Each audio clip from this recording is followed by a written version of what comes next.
Okay, so then, good morning, everyone.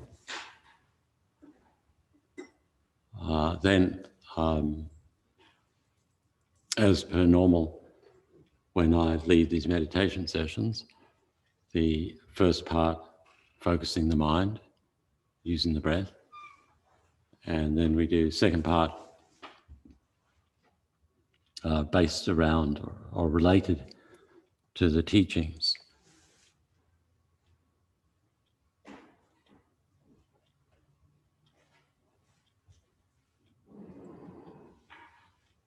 Yeah, so then last week I wasn't here, I didn't attend the teachings, but I looked briefly at the one of the transcripts anyway.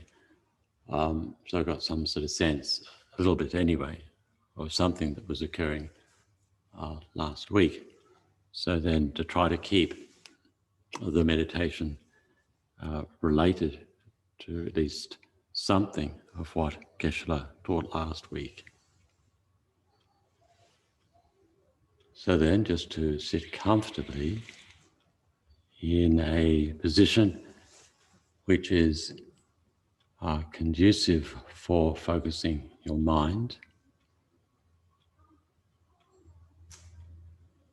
allowing you to, at the same time, be relaxed while you engage in the meditation session.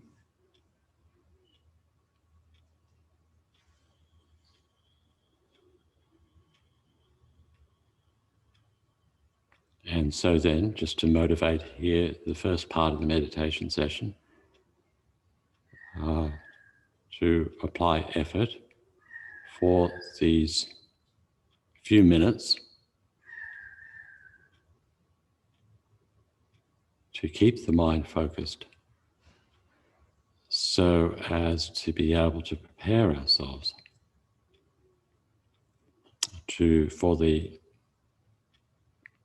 main meditation session and more importantly, of course, the teaching, today's teaching and tutorial and discussion group and whatever else is related to the Dharma through today. And so then if we can put effort into this practice of focusing the mind, bring ourselves into the present moment, we can make ourselves best equipped to appreciate what happens in relation to the program today.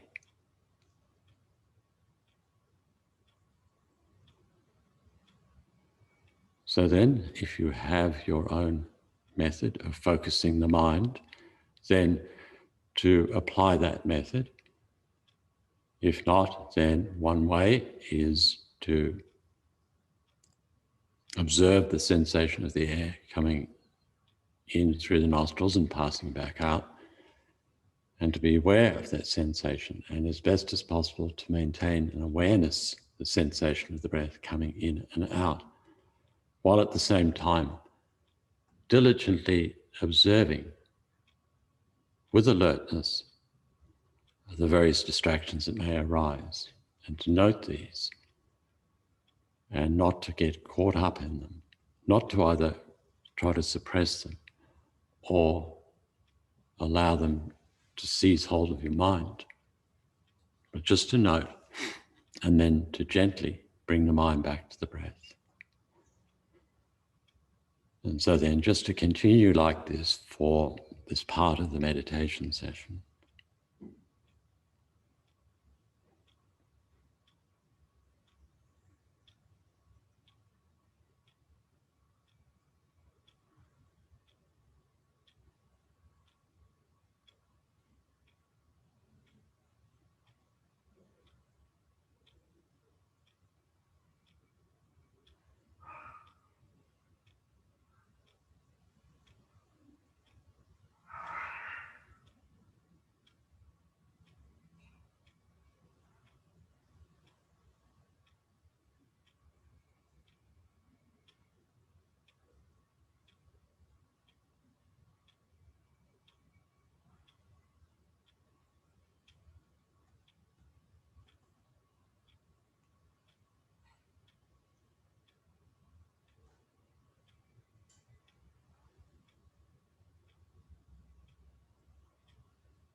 So then moving into the main body of the meditation.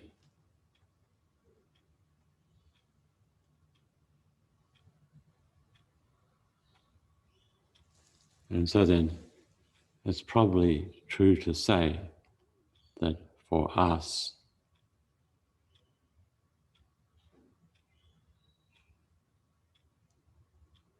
as beings with mind,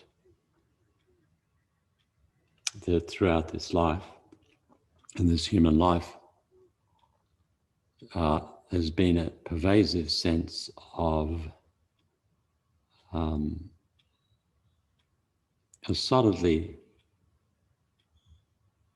independently existing me, I.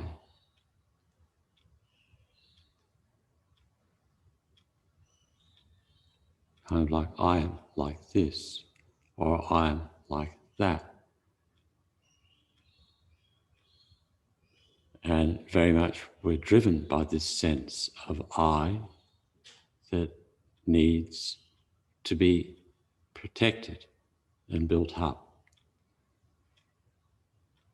And we reflect on the case, for instance, when someone says upsetting words to us, hostile words to us, makes unfair comment to us about our appearance or about our views of what we've said. Then there's a sense of, they said this about me. And there's a sense of indignation that they've said this about me. So if there wasn't a solid sense of me, why would we have that sense of indignation? Which in turn can lead us to expressing hostility in words or physical action and even acts of violence based on their words that they've expressed to me. They said this about me.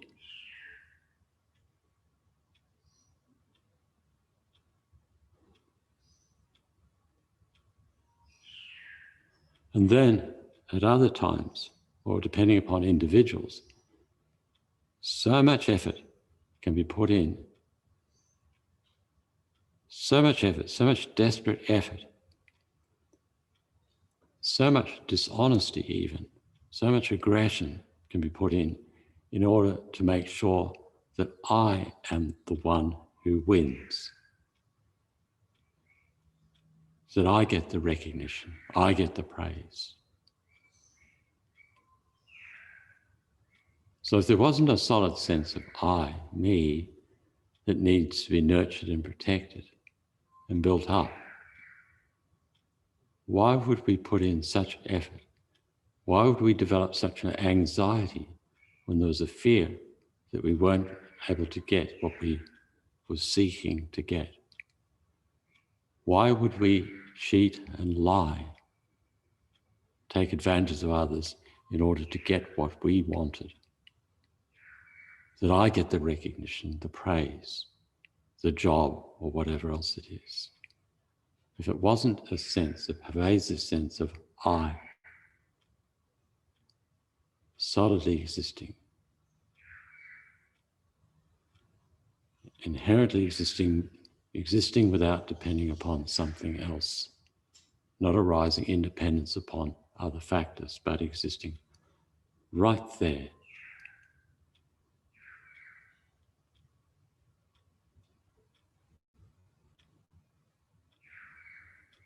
Permanent and independent.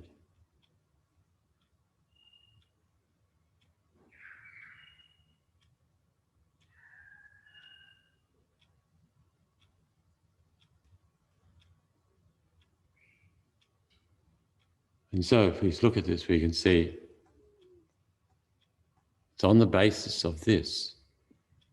So there's so much emotional upheaval, so much the arising of these disturbing states of mind, of anger and clinging, attachment, expression, of jealousy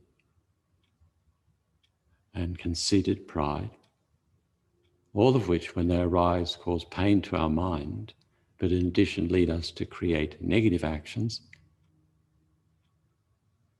which hurt others and which in turn we experience the results of karmically.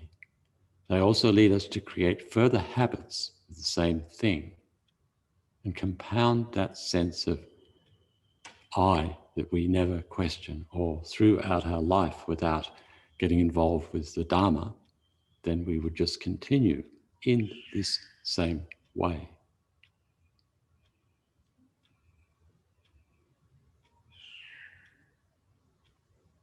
So,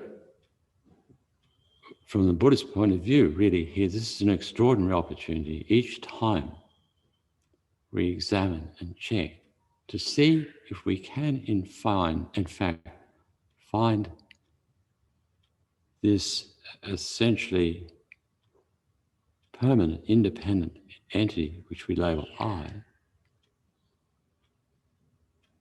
Each time we seek, and there's a sense, some sort of feeling that we can't find it, it's not there. It's an appearance and a belief, but it isn't actually findable. Then we shake the very foundations of samsara. And in so doing, open the opportunity for us to generate a more realistic attitude about ourselves, upon which we can develop the mind of bodhicitta and dedicate the life with confidence that we can be of benefit to others. So we don't have to all the time protect this insecure I.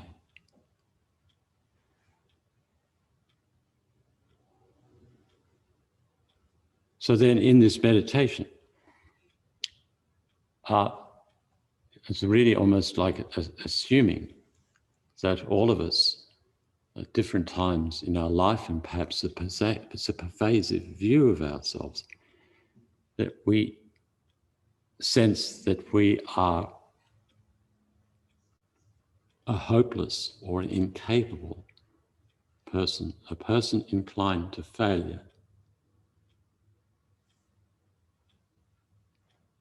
a person who's not respected by others, a person of ridicule, perhaps. So it may be a pervasive thing, but for us, most of us, at times we experience this sense of, oh no, I've done it again. You know, a sense that this is even like at that point of the experience, we feel this is essentially me. And how much, if we really hold that view or buy into each time we buy into it, we undermine our potential.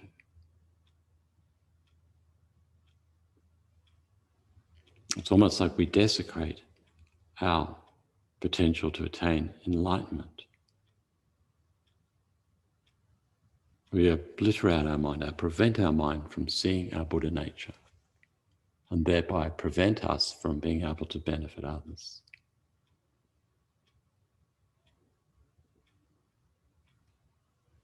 So in Buddhism, we say actually it's a form of laziness. A laziness of discouragement. So each time we buy into that, even though we believe it's the case, in Buddhism says, no, that's indulging in laziness. You're just simply buying into a totally mistaken understanding. That's just an expression of laziness. Because in fact, we all have Buddha nature. And we have the capacity to be able to see through the deluded state of mind that misinforms us into believing that we're essentially hopeless. So then in this meditation, just to try to bring yourself back to the experience of when it is, allow yourself to become pervaded by that feeling, by the feeling and this, physical state of when you felt, hopeless or incapable. It may even relate back to when you were very young at school.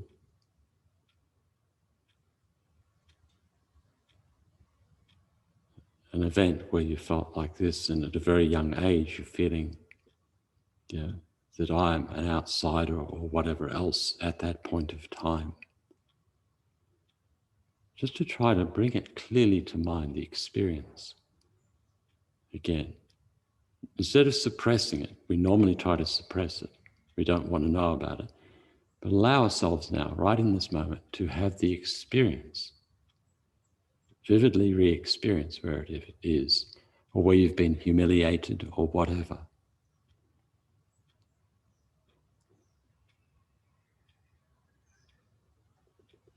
And in a feeling of incapacity.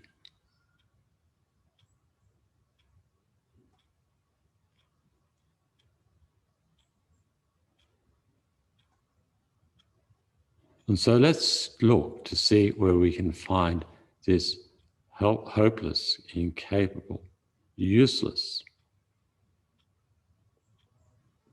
person, me, the essential me who's like this.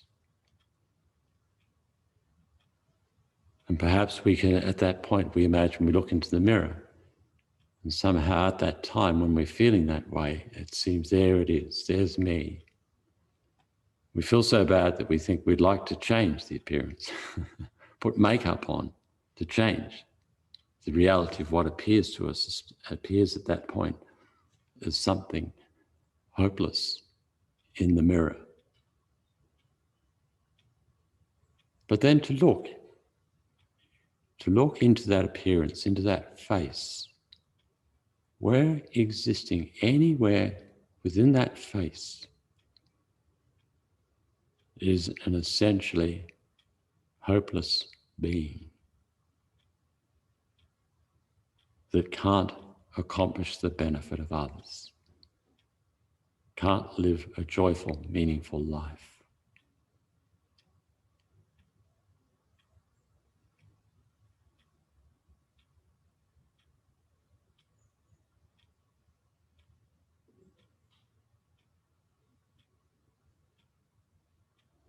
And can you find it anywhere else within the body? This essentially hopeless person within that phenomena, that transitory phenomena of matter. Is there something there that makes that matter more hopeless than anyone else's body, which also is made of matter?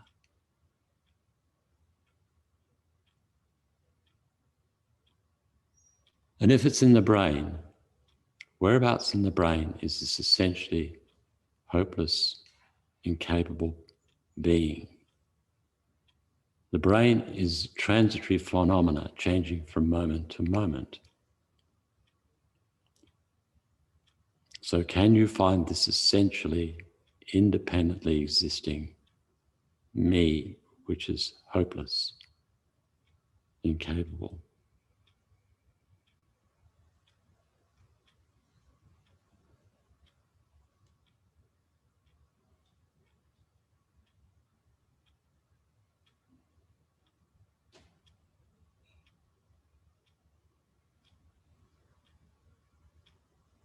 And then if you allow yourself the sense of what is this essentially hopeless being, is a feeling state.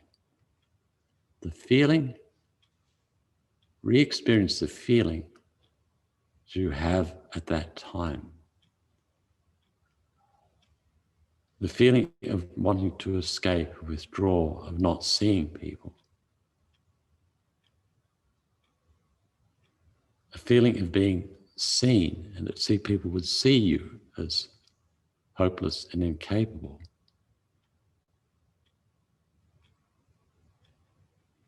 So allow yourself to vividly experience that feeling state.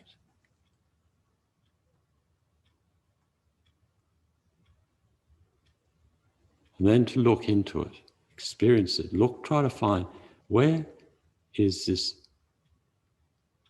essentially hopeless being existing within this feeling state?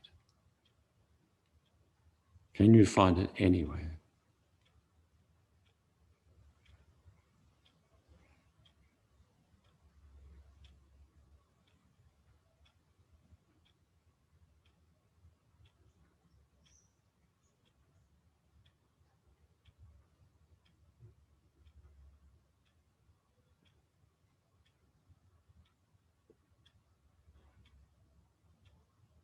And if we say somehow feeling, we say in Buddhism, is mind, but if we have some other understanding of what, when we have the feeling of being hopeless, if we see it somehow associated with our mind in some other way, then can you find it there within the mind? Is there something within the mental phenomena, this impermanent phenomenon? We say in Buddhism, mind is an impermanent phenomena.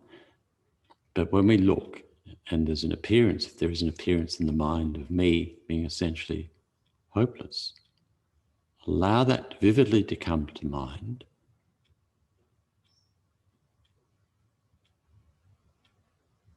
If we identify with the mind at that time, I am the mind and I am hopeless. Then again to look, can you isolate it? Can you find it anywhere?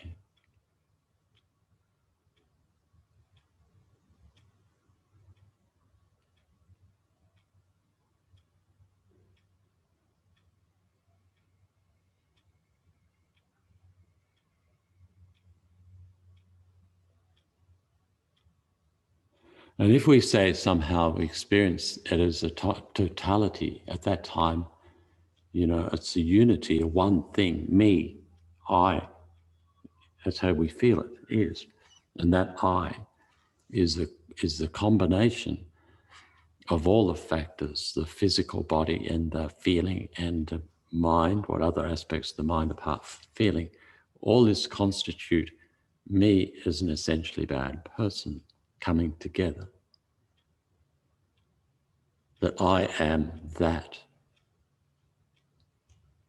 not separate from that essential bad quality or hopeless quality. But that basis that we're saying is hopeless is a transitory collection. It's transitory, meaning it's changing from moment to moment. All the body, the mind, feeling state. Collection, meaning collection of parts.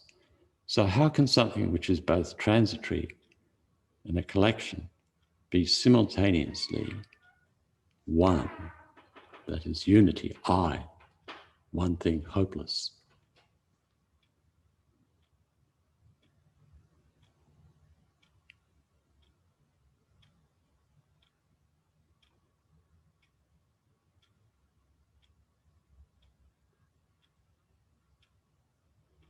And so now, just in conclusion, that wherever we can, if we're skillful, if we have the good fortune, the good karma, somehow to have the quality of mind which allows us to explore, to look into this sense of I that we all have as ordinary beings. If we have the good karma that allows us to be able to do this with focus and intelligence, and then to understand that this is a mistaken view, then each time we do this, we shake the very foundations of samsara and awaken our potential to become a bodhisattva and accomplish the benefit of others, rather than seeing us as a hopeless individual or whatever.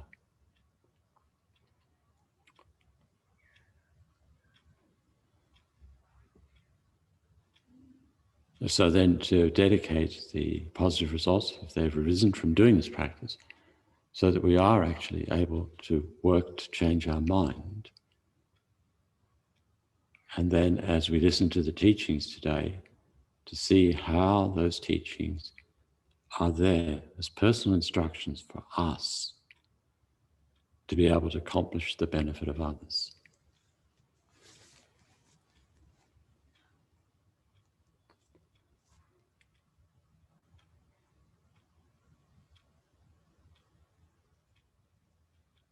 Okay, so thank you.